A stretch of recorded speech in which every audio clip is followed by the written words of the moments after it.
नमस्कार मित्रों, आप सभी का हार्दिक स्वागत है हमारी चैनल धर्मार्थ पे। श्रीमद् भागवत पुराण और महाभारत में अक्रूर जी का कई जगहों पर उल्लेख मिलता है। अक्रूर जी कौन थे, क्या है उनके जीवन की कथा, ये बात बहुत कम ही लोग जानते हैं। आओ जानते हैं अक्रूर जी के संबंध में रोचक जानकारी। 1. अक्रूर जी भगवान श्री कृष्ण के काका थे। उन्हें वसुदेव जी का भाई बताया गया है। इनकी माता का नाम गांधिनी तथा पिता का नाम श्वफल्क था। अक्रूर की पत्नी का नाम उग्रसेना था।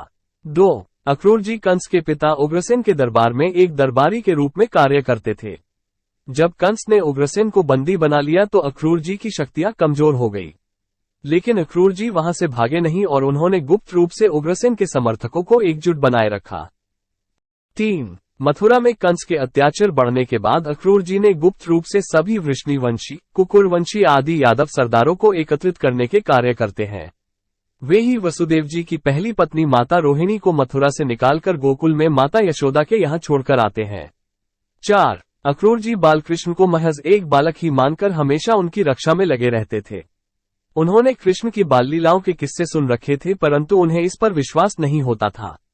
5. जब नारद मुनि द्वारा कंस को ये पता चला कि कृष्ण देवकी का तथा बलराम रोहिणी का पुत्र है, तो उसने अपनी योजना के तहत अक्रूर जी को एक समारोह में आने का निमंत्रण देकर दोनों ही बालक को बुलाया।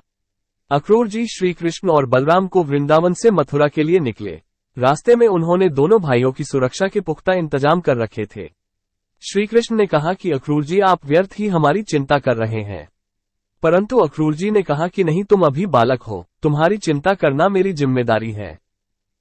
6. मथुरा के मार्ग में मथुरा और वृंदावन के बीच में ब्रह्महृद नामक स्थान पर जब अक्रूर जी नदी में स्नान के लिए रुके तो नदी के भीतर डुबकी लगाते वक्त उन्हें श्री कृष्ण के दिव्य दर्शन हुए।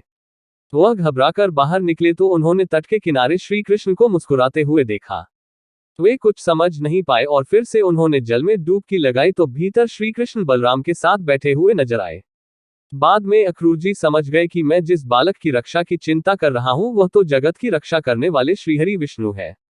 अक्रूर जी श्री कृष्ण का दिव्य रूप देखकर रोने लगे और उनके चरणों में गिर पड़े और कहने लगे कि अब मुझे आपकी कोई चिंता नहीं रही। 7. ब्रह्म एवं श्रीमद्भागवत पुराण अनुसार कंस वध के बाद श्री कृष्ण ने अक्रूर को हस्तिनापुर भेजा था। अक्रूर ने लौटकर बताया कि किस तरह धृतराष्ट्र के पुत्र पांडवों के प्रति अन्याय कर रहे हैं। अक्रूर जी ने श्री कृष्ण की बुआ कुंती के बारे में भी बताया। कुंती सबसे अधिक श्री कृष्ण को याद करती थी। 8. कहते हैं कि सत्राजित की स्यमंतक मणि अक्रूर जी के पास ही थी। वे इसे लेकर काशी चले गए थे। अक्रूर जी के चले जाने के कारण द्वारका में अकाल पड़ गया था, तो श्री कृष्ण के कहने पर वे वापस आए थे। कहते हैं कि यह मणि जिसके पास रहती है वहां समृद्धि और खुशियां रहती हैं। श्री कृष्ण के ऊपर स्यमंतक मणि चोरी का आरोप था।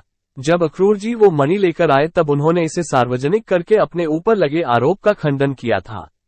9. अक्रूर की मृत्यु के उपरांत इनकी पत्नियां वन में तपस्या करने के लिए चली गई थीं।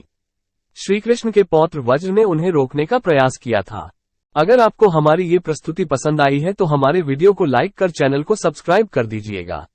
अगर हमसे ये वीडियो में कोई भी भूल या गलती हुई हो तो हम आपसे क्षमा मांग रहे, कृपया हमें क्षमा कर दीजिएगा।